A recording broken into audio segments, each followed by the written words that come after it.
یہ کوہ سلیمان کی مشہور پہاڑی تخت سلیمان ہے۔ سطح سمندر سے 11,440 فٹ بلند یہ پہاڑی پاکستانی صوبے خیبر پختونخوا میں واقع ہے۔ تخت سلیمان سے بہت سی لیجنڈز وابستہ ہیں۔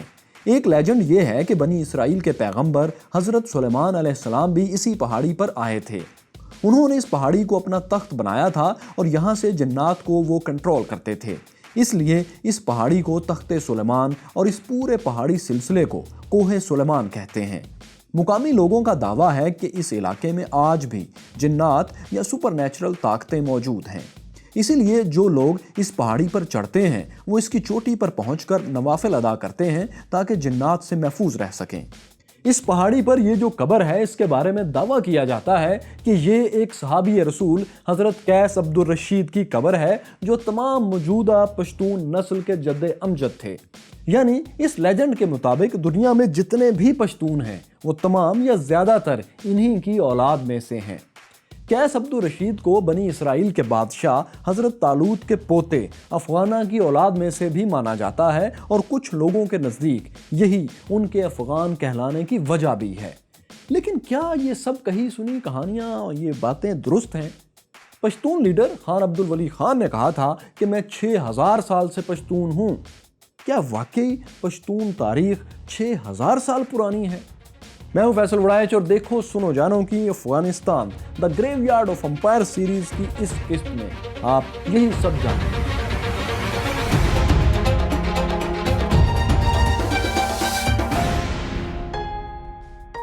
مائی کیورس فیلوز، آج کے افغانستان کو سمجھنے کے لیے یہاں کی میجورٹی پاپولیشن یعنی پشتونوں کی تاریخ کو سمجھنا بہت ضروری ہے۔ سب سے پہلے یہ جان لینا چاہیے کہ پشتون آئے کہاں سے تھے۔ تو اس بارے میں دوستو دو الگ الگ ورژنز ہیں۔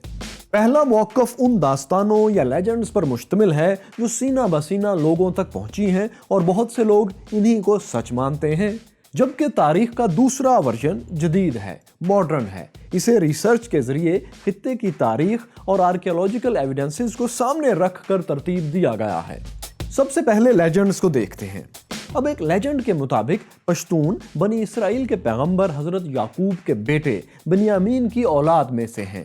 ان کا شجرہ نسب بنی اسرائیل کے بادشاہ طالوت سے جا کر ملتا ہے، جو کہ حضرت داؤد سے پہلے بنی اسرائیل کے حکمران تھے اور انہوں نے یہودیوں کو فلسطینیوں کے حملوں سے بچایا تھا۔ انہی طالوت کے ایک بیٹے ارمیہ تھے اور ارمیہ کے بیٹے کا نام افغنہ یا افغانہ تھا۔ افغانہ کی پرورش حضرت داؤد نے کی تھی۔ افغانہ جوان ہوئے تو اس وقت حضرت داؤد کے بیٹے حضرت سلیمان کی حکومت کا دور چل رہا تھا۔ حضرت سلیمان نے افغانہ کو اپنی فوج میں کمانڈر کا عہدہ بھی دیا۔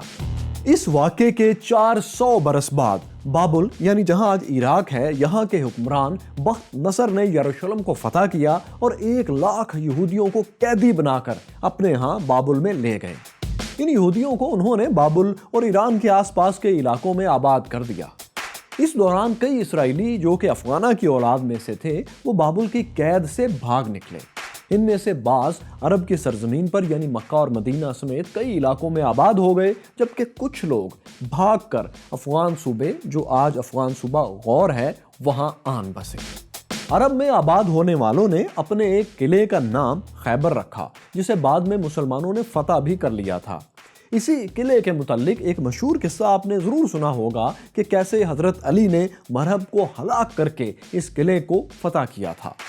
تو افغان لیجنڈ کے مطابق افغانستان آنے والے یہودیوں نے بھی اپنے پہاڑی درے کا نام خیبر رکھا تھا، جو کہ آج بھی خیبر ہی ہے۔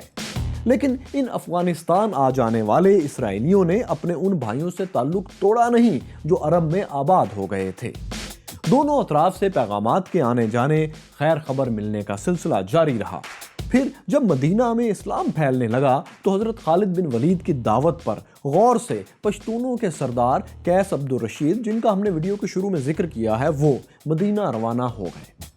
وہ حضرت طالوت کی 37ویں جنریشن سے تعلق رکھتے تھے۔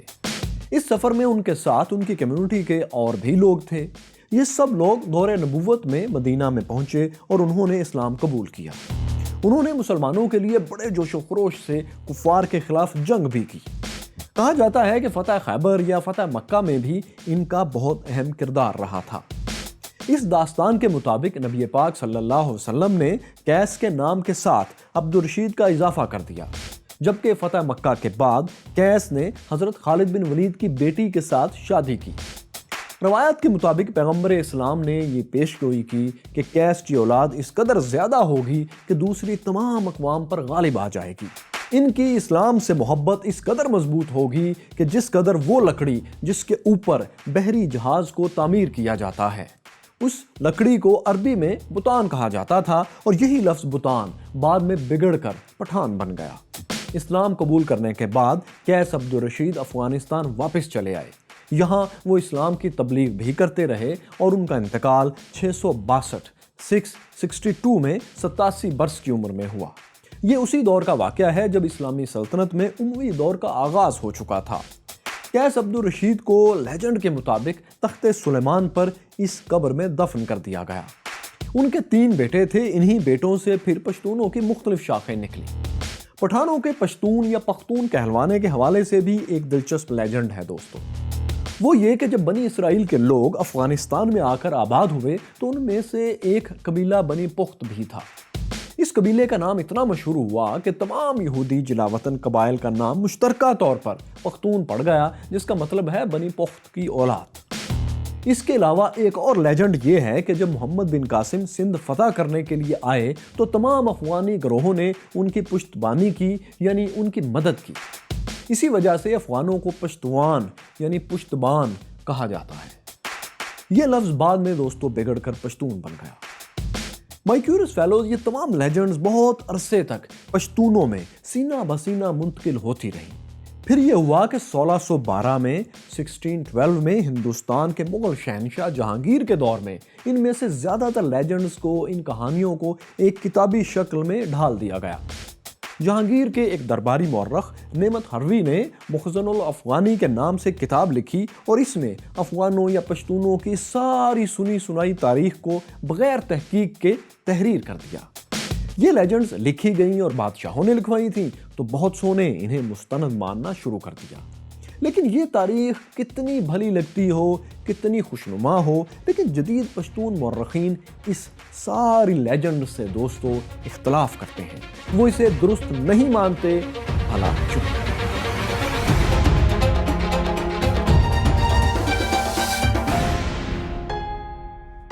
دوستو یوں ہے کہ ماڈرن ہسٹورینز اس بات سے صاف انکار کرتے ہیں کہ پشتون بنی اسرائیل کے فرزند افغانہ کی اولاد میں سے ہیں۔ ان مصنفین میں مشہور پشتون رائٹر اور مورخ سعد اللہ جان برق سر فہرست ہیں۔ انہوں نے اپنی کتاب پشتون اور نسلیات ہندوکش میں انکشاف کیا ہے کہ پشتون ایک نسل نہیں ہے اور نہ ہی کسی ایک شخص کی اولاد ان سب کو کہا جا سکتا ہے۔ وہ کہتے ہیں کہ ایک مخصوص خطے میں ایک مخصوص کلچر اور آئین کے تحت رہنے والا ہر شخص پشتون ہے، اور جو اس خطے اس کلچر سے نکل گیا وہ پشتون ہوتے ہوئے بھی اب پشتون نہیں رہا۔ مخصوص خطے سے دوستوں ان کی مراد پاک افغان کچھ علاقے ہیں جو سرحد پر اور سرحد کے پار ہیں۔ اگر ہم سعد اللہ جان برق کی تحقیق کو دیکھیں تو دوستوں قیس عبد الرشید اور افغانہ والی کہانی کی کوئی حقیقت نظر نہیں آتی۔ اسی طرح کئی ویسٹرن رائٹرز بھی، مغربی مصنفین بھی، محققین بھی یہ کہتے ہیں کہ افغانہ اور قیس عبد الرشید والی کہانی بس کہانی ہی ہے۔ برطانوی رائٹر آلف کیرو لکھتے ہیں کہ افغانہ جنہیں حضرت طالوت کا پوتا بتایا جاتا ہے، ان کا تاریخ میں کوئی ذکر ہی نہیں ملتا، حتیٰ کہ یہودیوں کی مذہبی کتابوں میں بھی ان کا یا ان کے والد ارمیا کا نام موجود نہیں ہے۔ اسی طرح مسلمانوں کی جو ابتدائی تاریخ ہے، شروع کی جو تاریخ لکھی گئی، اس میں بھی ایسا کوئی ذکر نہیں ملتا کہ افغانستان کے اس علاقے سے کوئی وفد آ کر دربار رسالت میں حاضر ہوا ہو، یا نبی کریم صلی اللہ علیہ وسلم نے کسی کو عبد الرشید یا بطان وغیرہ کے لقب دیے ہوں۔ تو پھر سوال یہ پیدا ہوتا ہے کہ پشتون کس نسل سے تعلق رکھتے ہیں اور ان کی حقیقی تاریخ کیا ہے؟ مائی کیورس فیلوز، دستیاب قدیم ترین لٹریچر کے مطابق پشتون نسل کے لوگ کم از کم 4000 سال یا اس سے بھی بہت عرصہ پہلے سے افغانستان میں رہ رہے ہیں۔ یعنی حضرت طالوت، جنہیں بعض لوگ پشتونوں کا جد امجد سمجھتے ہیں، ان کے دور سے بھی بہت پہلے پشتون نسل کے لوگ اس علاقے میں جو آج افغانستان ہے یہاں موجود تھے۔ حضرت طالوت نے اندازاً 1037 قبل از مسیح 1037 BC سے 1001 قبل از مسیح 1001 BC تک بنی اسرائیل پر حکومت کی تھی، جبکہ پشتون نسل کے لوگ اس سے بھی تقریباً 1000 برس پہلے سے اس خطے میں رہ رہے ہیں۔ وقت کے اس فرق سے یہ بھی اندازہ لگایا جا سکتا ہے کہ پشتون اور افغان حضرت طالوت کی اولاد تو نہیں ہو سکتے۔ پشتونوں کا ذکر ہندوؤں کے قدیم ویدوں میں بھی موجود ہے۔ ہندوؤں کے سب سے قدیم وید رگ وید، جو کہ غالباً 1700 قبل از مسیح میں یعنی 3700 برس پہلے، آج سے 3700 years بیک اس وقت لکھے گئے تھے، ان میں ایک قبیلے پختہ یا پخت کا ذکر ملتا ہے۔ ماہرین کا ماننا ہے کہ یہ پختہ یا پخت قبیلہ ہی اصل میں پختون یا پشتون کہلایا۔ اسی مناسبت سے ان کی زبان بھی پشتو کہلائی۔ افغانستان کے 2 صوبوں پکتیا اور پکتیکا کے نام بھی غالباً اسی قبیلے کی مناسبت سے اب تک چلے آ رہے ہیں، یعنی پختہ سے پختیا اور پھر پکتیکا اور پکتیا کے نام وجود میں آنا کوئی اچنبے کی بات نہیں لگتی۔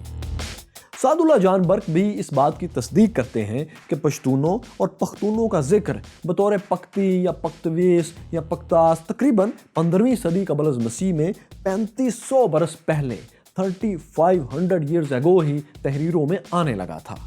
لیکن سوال یہ ہے کہ پشتونوں کو پٹھان کیوں کہا گیا؟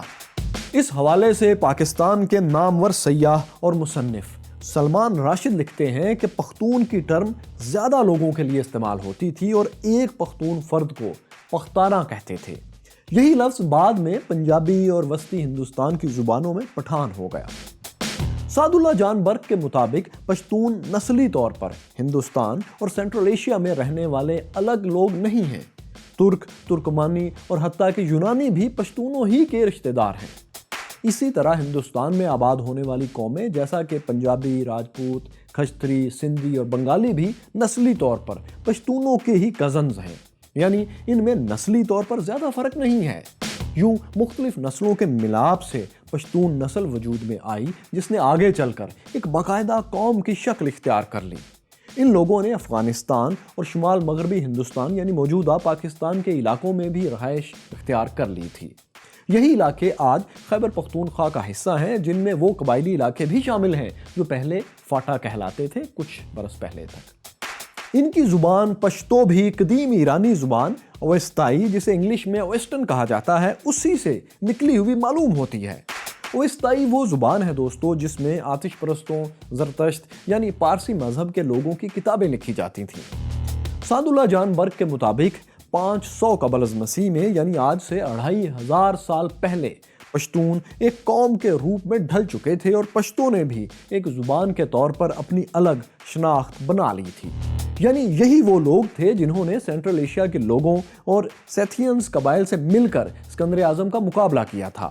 لیکن تب یونانی انہیں بکٹرین سمجھتے تھے، کیونکہ اس وقت افغانستان کا ایک بڑا حصہ بکٹریا ہی کہلاتا تھا۔ یہاں یہ سوال بھی دوستو پیدا ہوتا ہے کہ اگر یہ پشتون تھے تو انہیں افغان کیوں کہا گیا؟ اس کی وجہ یہ ہے کہ یہ لوگ گھوڑے پالا کرتے تھے، خود بھی اچھے گھوڑ سوار تھے اور گھوڑوں کی خرید و فروخت بھی بڑے پیمانے پر یہ لوگ کیا کرتے تھے۔ اب گھوڑے کو قدیم فارسی میں اسپ کہتے تھے، اس مناسبت سے گھوڑ سوار کو اسپگان کہا جاتا تھا۔ پشتونوں کے لیے بھی یہی ٹرم استعمال ہونے لگی، بعد میں یہی لفظ بگڑتے بگڑتے افغان بن گیا۔ پہلے یہ ٹرم صرف پشتونوں کے لیے استعمال ہوتی تھی، لیکن بعد میں موجودہ افغانستان میں رہنے والے باقی لوگوں کے لیے بھی یہی ٹرم استعمال ہونے لگی۔ یوں مائی کیوریس فیلوز یہ بات تاریخی طور پر زیادہ منطقی معلوم ہوتی ہے کہ پشتونوں کی تاریخ ہزاروں برس پر پھیلی ہوئی ہے۔ آپ جانتے ہیں کہ پختون رہنما خان عبدالولی خان پر 1970 کی دہائی میں 1970s میں جب حیدرآباد جیل میں مقدمہ چلایا گیا تھا تو انہوں نے اپنے ایک بیان میں ایک بہت مشہور بات کہی تھی۔ انہوں نے کہا تھا کہ میں 6000 سال سے پختون، 1000 سال سے مسلمان اور 27 سال سے 27 ایئر سے پاکستانی ہوں۔ یہ 6000 برس والی بات حقیقت کے زیادہ قریب کہی جا سکتی ہے، کیونکہ پشتونوں یا پختونوں کی معلوم تاریخ کم از کم 4000 برس سے تو زیادہ ہی پرانی معلوم ہوتی ہے اگر تاریخی حوالوں کو دیکھا جائے تو۔ تاہم یہ بھی دوستو ایک حقیقت ہے کہ پشتونوں نے باقاعدہ طور پر ایک قوم کی شکل 2500 سال پہلے اختیار کی تھی، جب پشتو ان کی مشترکہ زبان کے طور پر وجود میں آ چکی تھی۔ ہم نے آپ کو اس سیریز کی دوسری قسط میں دکھایا تھا کہ محمود غزنوی کے دور میں پشتو زبان کو دیوناگری رسم الخط کی جگہ عربی رسم الخط میں لکھنے کا باقاعدہ آغاز کر دیا گیا تھا۔ رسم الخط کی اس تبدیلی کے بعد اس زبان نے بہت ترقی کی۔ خوشحال خان خٹک اور رحمان بابا جیسے عظیم شاعروں نے بھی اسی زبان کو اظہار کا ذریعہ بنایا تھا۔ لیکن آج سے 1000 برس پہلے محمود غزنوی کے دور میں پشتون ایک بڑی سیاسی طاقت نہیں بنے تھے۔ ابھی ان میں وہ قوم پرستی یا نیشنلزم بھی موجود نہیں تھا جس کے ذریعے وہ اپنے لیے کوئی الگ ریاست بناتے۔ اس کام کو کرنے میں انہیں مزید 700 برس لگ گئے اور یہ 7 صدیاں افغانستان پر بہت ہی بھاری گزری۔ آخر کیا تھا ان 7 صدیوں؟